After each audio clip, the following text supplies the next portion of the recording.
నిర్మల్ జిల్లా బాసరాసే జ్ఞాన సరస్వతి అమ్మవారి ఆలయ పునర్నిర్మాణ పనులు వేగంగా పుంజుకున్నాయి.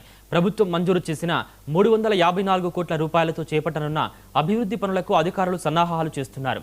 ఈ నెల 5న బాల ఆలయంలో అమ్మవారిని ప్రతిష్ఠించి ప్రత్యేక పూజల అనంతరం భక్తుల దర్శనానికి అనుమతించనున్నారు.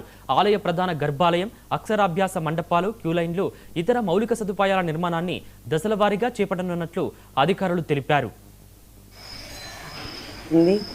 దీనికి సంబంధించి శృంగేరి పీఠ నుంచి కొంతమంది శిష్య బృందం ఈరోజు రావటం జరుగుతుంది సాయంత్రం. అలాగే వారి ఆధ్వర్యంలో ఈ వైదిక క్రతువులన్నీ కూడా ఏవైతే ఉన్నాయో అవన్నీ శాస్త్రోక్తంగా నిర్వహింపబడతాయి. 5వ తారీఖు నుంచి కూడాను ఇంకా మనకి అమ్మవారి దర్శనాలన్నీ, పూజలు కానీ అన్నీ కూడా యథావిధిగా ఎప్పుడు కూడా ప్రధాన ఆలయంలో ఎలా అయితే జరిగాయో ఉత్సవాలు కానీ, నిత్య పూజలు, కైంకర్యాలు అవన్నీ కూడా అలాగనే మనకి బాలాలయంలో నిర్వహించబడతాయి. టైమింగ్స్ కానీ ఏవి కూడా మార్పులు చేర్పులు లేవు.